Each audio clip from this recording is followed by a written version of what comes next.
this show. We learn so much about Hitler. Okay.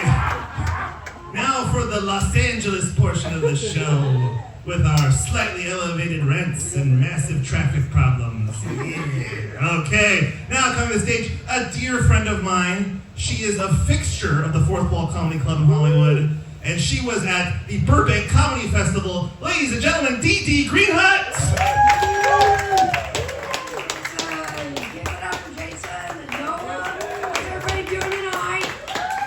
All right, hey, in the spirit of a Halloween season, I just want to say I had the worst day ever.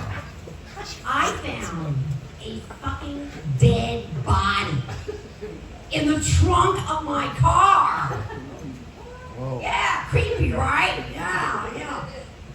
My only question is, where the hell did the other one go? Let me explain. I was raised in your typical loud, dysfunctional, fucked up family with all the bells and whistles. However, I knew the day came to choose a career path. I chose wisely, okay? I knew I wanted to be respected. I wanted to be looked up to. I wanted peace and quiet hell. I wanted to be in charge. So I became what any sensible person would probably become, a mortician. Give it up, yeah. Thank you, yes. But I'm also a beautician. Yes, I'm a mortician and a beautician. I can make you beautiful and embalm you dead, both at the same time. 2 for 1. Listen, cadaver, whatever, dead or alive, it's no diff to me.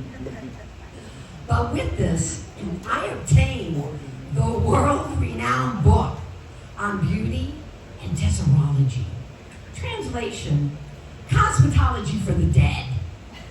And this book was entitled Coffins and Caskets for the Claustrophobic.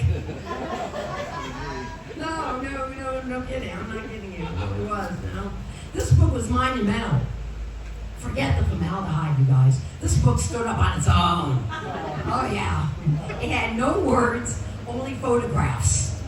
Like the old black and white ones, really creepy. And all the heads were like all over the pages. So you had your horizontal look going like this, You had your vertical look going like this too.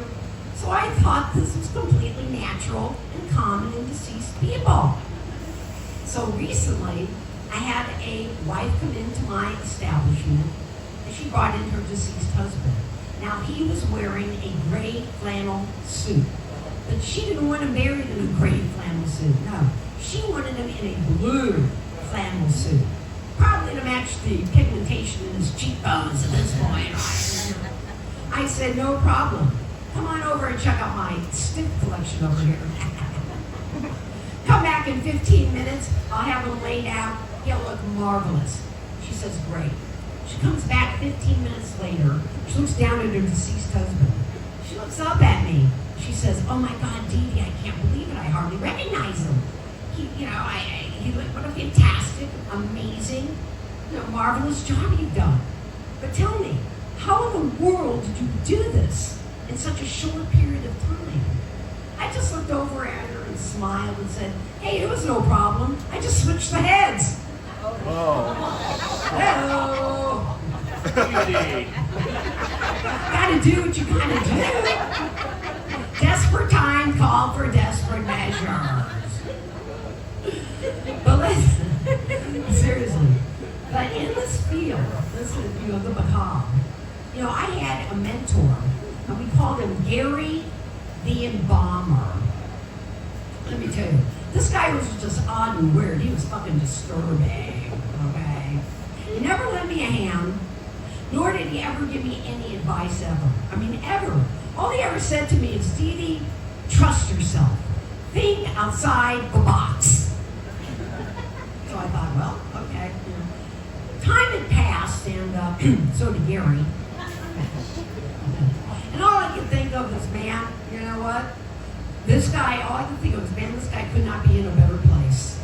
As I looked up one morning, I looked over, and I opened up the sheets, And I went, whoa, guess who was staring back at me? That's right, fucking Gary. That's right, you know. So I prepped him, got him ready for his viewing.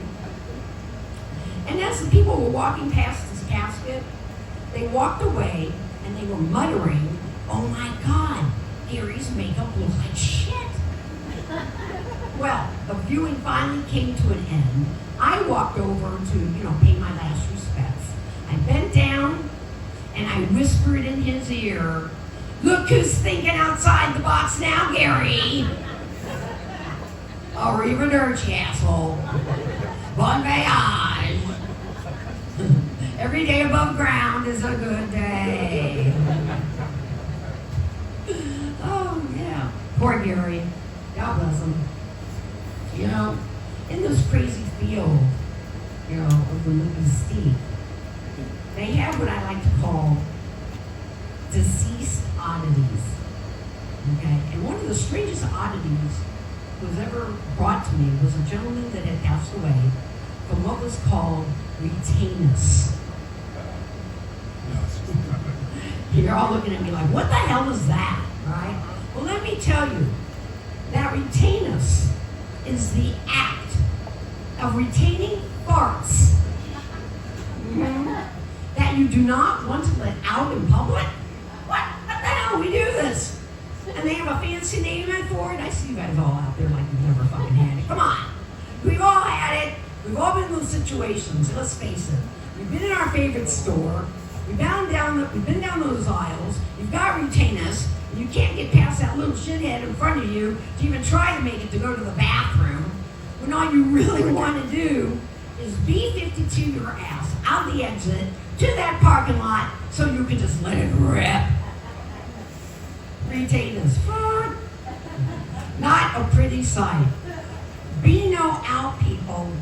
Trust me, carry those tongues with you at all times because you never know when you've got to go. But listen, before I leave, I want to leave you all with some words of wisdom, okay?